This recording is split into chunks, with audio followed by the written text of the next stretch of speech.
यूनिस खां। अन्य अध्यक्ष जी, प्रश्न संख्या 1553। माननीय मंत्री जी। 261 की जगह प्रश्न संख्या का खंड 1।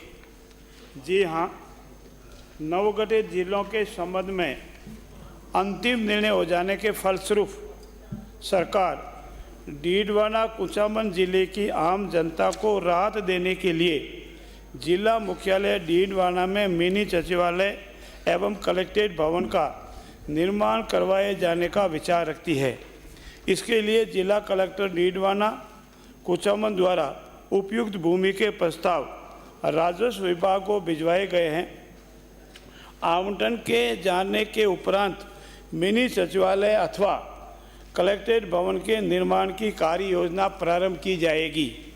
खंड 2। जी हाँ, डीडवाना जिले में जिला स्तरीय राजकीय कार्यालय हेतु भूमि चिन्हित कर ली गई है। जिला कलेक्टर नागौर द्वारा मौजा मंडा बासनी के खसरा नंबर 1494/1487 रकबा 19.02 हेक्टर गैर मुमकिन गोचर में से 8 हेक्टर भूमि राजकीय कार्यालय हेतु आरक्षित किए जाने का प्रस्ताव राजस्व विभाग को भिजवाए गए हैं। आवंटन किया जाना प्रक्रियाधीन है। खंड 3।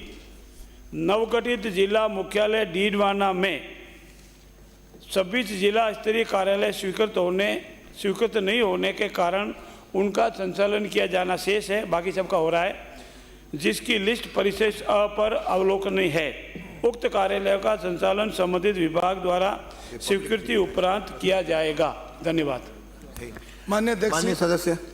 माननीय अध्यक्ष जी, आपके माध्यम से सबसे पहले तो मैं वर्तमान मुख्यमंत्री श्रीमान भजनलाल जी को धन्यवाद दूंगा कि हमारा डीडवाना जिला बरकरार रखा, लेकिन हमारे पूर्व मुख्यमंत्री श्रद्धेय भैरू सिंह जी शेखावत के समय ये शुरू हुआ और वसुंधरा जी के द्वारा ये प्रक्रिया लगातार चलती रही और आज हमारे डीडवाना में लगभग करीब भूमि और भवन सब कार्यालयों के हैं। मिनी सचिवालय का भी प्रोसीजर 2017 में शुरू हुआ था माननीय अध्यक्ष जी, और वो पत्रावली में जो ज़मीन है गोचर की, उसके बदले हमने वन विभाग की ज़मीन ली, वन विभाग को दे दी एक पंचायत की ज़मीन, और वो प्रक्रिया भी पूरी हो गई और वो ज़मीन का खाली नामांतरण नहीं हुआ, सरकार बदल गई और 22 होकर के भूमाफियाओं को फायदा देने के लिए हमारा जो उस समय पैसा स्वीकृत था। प्रश्न पूछो।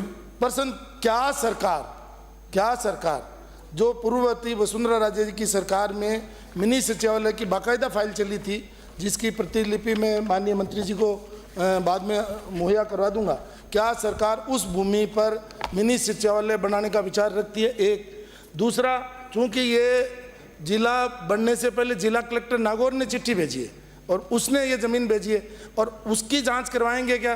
क्योंकि वो पैसा एक तरीके से फिजूल में ऐसी जगह खर्च कर दिया गया जहां शराब की दुकानें खुली हुई हैं, शहर से 7 किलोमीटर दूर है, और तो क्या सरकार उसकी जांच करवाएगी? और क्या जो पहले माननीय वसुंधरा जी के शासन में मिनी सचिवालय की पत्रावली लगभग फाइनल स्टेज पे आ गई थी और 28 करोड़ रुपये सैंक्शन भी हो गए, उसकी प्रथम किस्त 6 करोड़ 51 लाख रुपए आ भी गई, क्या उस की जांच करवा करके उस जमीन पर मिनी सचिवालय बनाने का विचार रखती है? माननीय मंत्री जी। माननीय अध्यक्ष महोदय, माननीय सदस्य ने एक विषय रखा है कि पूर्ववर्ती सरकार ने एक ज़मीन का आइडेंटिफिकेशन किया था और पूर्ववर्ती सरकार ने उसके लिए फंड भी स्वीकृत किया था और काफ़ी स्टेज तक आगे पहुंच गया था। मैं आपसे पूरे कागज़ लेकर इसका परीक्षण कराएंगे, क्योंकि वर्तमान सरकार ने भूमि आवंटित करने की प्रक्रिया प्रारंभ कर दी है। यदि ये सूटेबल नहीं है और आपको लगता है कि जो पहले ज़मीन आइडेंटिफाई की थी वो ज़्यादा सूटेबल है, तो उनमें से जो भी जनहित में होगा वो निर्णय लेंगे और जनहित में आपसे सलाह लेकर के जो जनता के हित में होगा वो जमीन आइडेंटिफाई करके कलेक्ट्रेट भी स्थापित करेंगे और मिनी सचिवालय भी स्थापित करेंगे, और तब तक नोटिफिकेशन जो हुआ 2023 में उसका अस्थायी रूप से कार्य डीडवाना चल रहा है। धन्यवाद। अगला प्रश्न।